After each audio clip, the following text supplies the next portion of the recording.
Bonjour à tous. Je suis particulièrement ravi de parler de ce en quoi, finalement, l'écologie a été extrêmement novatrice à travers la recherche participative, du fait qu'il y a malheureusement une confusion assez fréquente entre un militantisme qui caractérise, puisque l'écologie caractérise aussi un mouvement politique, et l'écologie scientifique.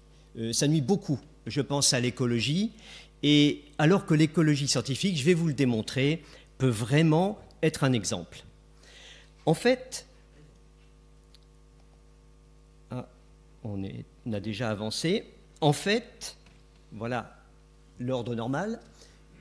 En fait, la collaboration entre des amateurs et des professionnels dans les sciences naturelles, elle date de 1860, du 19e siècle, avec les cabinets naturalistes, avec cette époque absolument extraordinaire qui a vu la découverte du grand panda par un prêtre voyageur.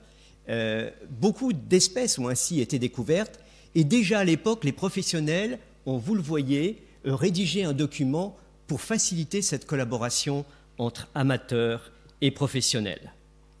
Ça s'est surtout développé, en fait, à partir de 1923 avec le bagage. Vous le savez, il y a des ornithologues à travers la France qui ont l'autorisation, qui s'est validée. Sinon, vous savez que la réglementation est extrêmement stricte. N'importe qui ne peut pas attraper un animal. Les espèces sont protégées. Et finalement, vous voyez qu'il y a un réseau de plus de 500 bagueurs, dont moins de 10% sont des professionnels. Et nos connaissances scientifiques actuelles sur le bagage sont liées à ce réseau d'amateurs.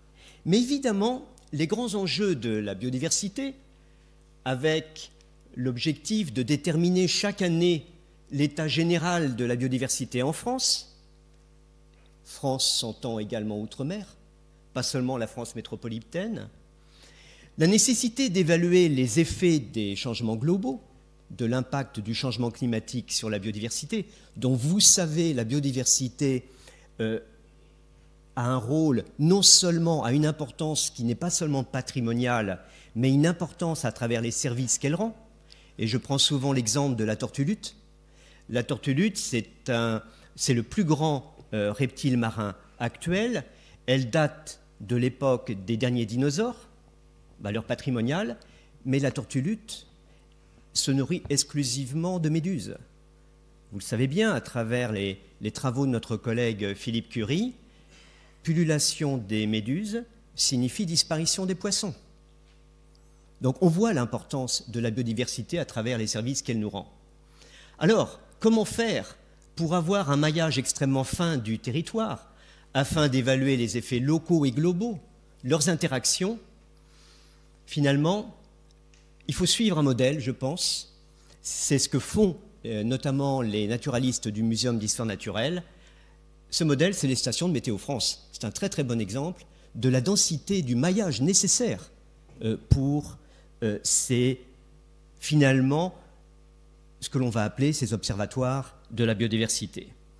Et comme vous allez le voir, depuis 2015, avec la création de Vigie Nature, donc là je parle surtout des travaux de mes collègues du Muséum d'histoire naturelle, Denis Couvet, Romain Julliard, pilote cette approche. Comme vous le voyez, les observatoires sont nombreux.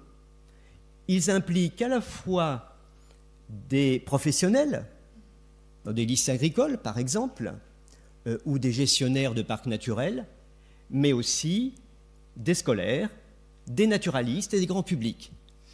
Et je pense notamment, on a cette réflexion au niveau du comité d'environnement de l'Académie, il est extrêmement important que, du point de vue purement scientifique, les scolaires soient impliqués.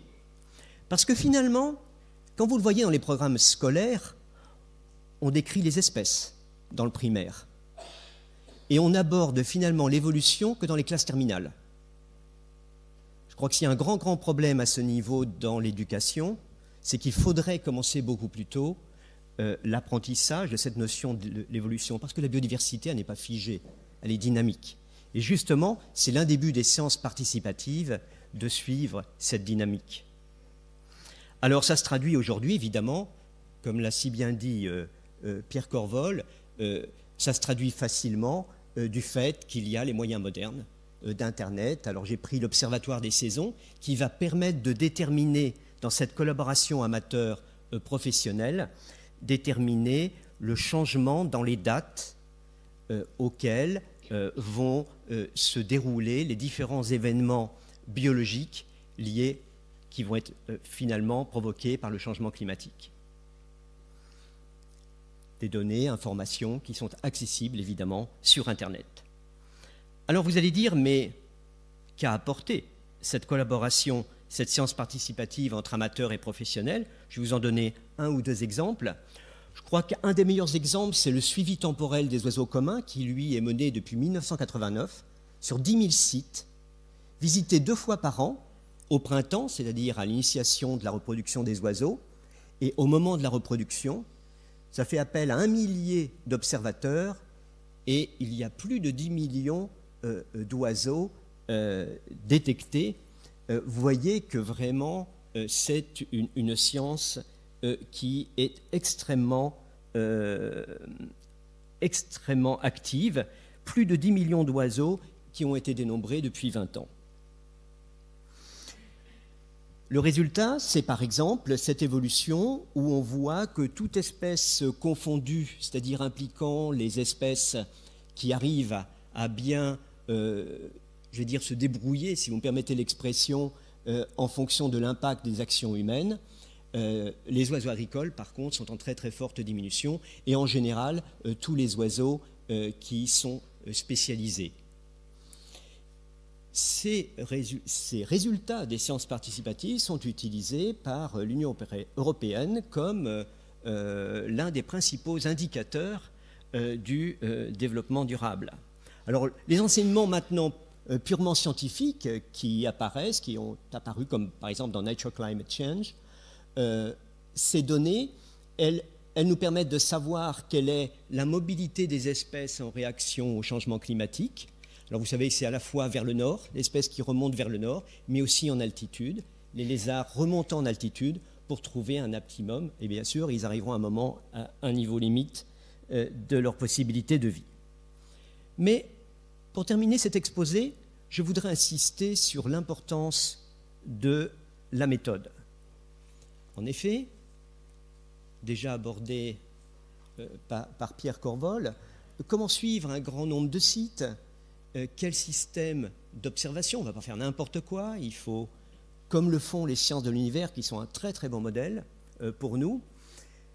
Quels sont les moyens utilisés? Des images satellites éventuellement pour aider les travaux des observateurs de terrain. Les images satellites pouvant être utilisées pas seulement par les professionnels, mais aussi par les observateurs de terrain. Aujourd'hui, par Internet, c'est possible. Comment suivre un grand nombre? Comment intervient le monde naturaliste, le grand public, avec un appui éventuellement d'entreprises, de collectivités locales? Voilà toutes les questions posées.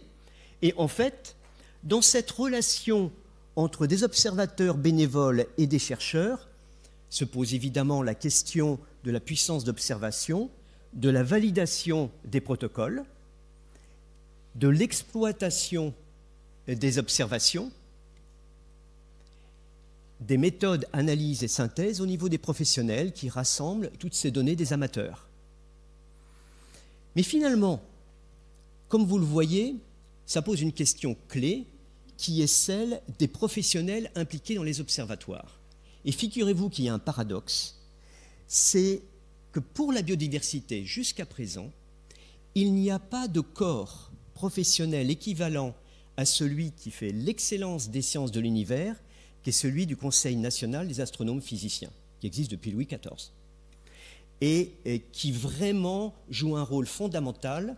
Aujourd'hui, les chercheurs qui arrivent à conduire un certain nombre, mais qui arrivent à mener des observatoires à long terme, en collaboration ou non avec les sciences participatives, ils ont les pires difficultés parce que le système ne prévoit pas ce fonctionnement d'observatoire. Et c'est grave aussi pour une question de santé, à travers, vous le savez bien, par exemple, l'expansion du moustique tigre, par exemple.